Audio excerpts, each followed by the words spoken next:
Today, we're going to talk about global trauma and radical self-care. So you might feel a tightness in your chest, the weight of the times we're in, right? So the violence, the uncertainty, the fear of deportation, whether it's you or your family or friends, the cruelty at the borders, and the rising racism, surveillance, and the way the system tries to convince you that your life, your family doesn't matter. Sound familiar? And even if you're safe, your nervous system doesn't know the difference because we are really one energetic body. So we share electrons and we are tapped into the collective energies of the entire world. When you watch families torn apart, when you see people detained, hunted, dehumanized, your body feels their pain. This is not just personal, it's political trauma, and it's global.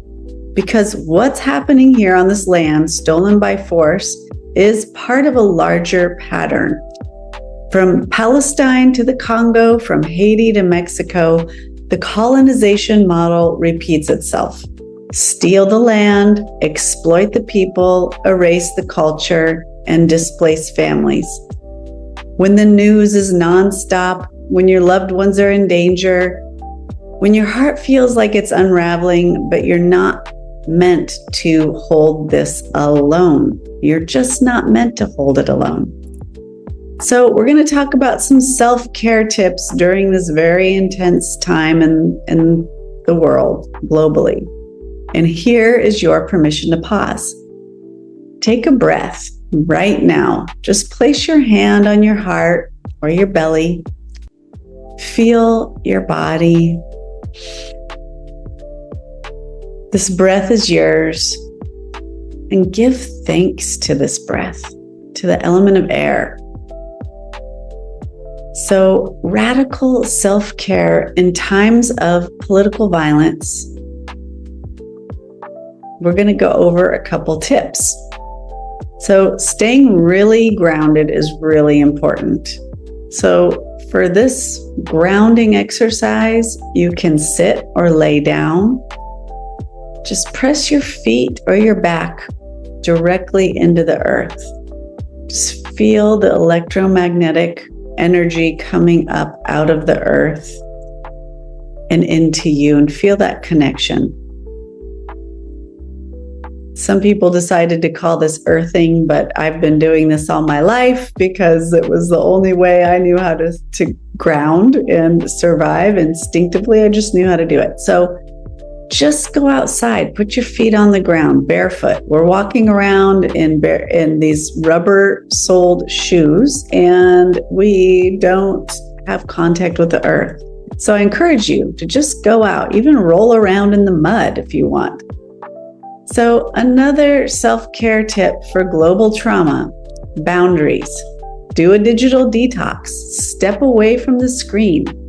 You are allowed to rest without guilt.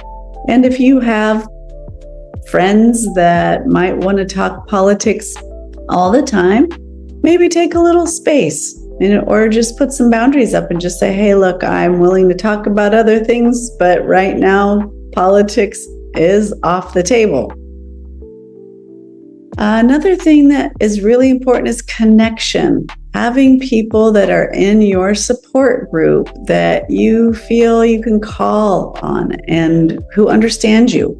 Grief shared becomes softer. Movement. You can shake, you can stretch, you can cry, you can dance. Let the fear and anger just move through you. There's a lot of dance events in certain communities, and if not, you can just put on your own music and dance in the privacy of your own home. And last but not least, ritual. This can be lighting a candle and saying a prayer. You can burn sage, copal, palo santo, whatever it is that you use to clear the energy and purify the space. You can paint, you can do art, sculpt, sing. just remember who you are.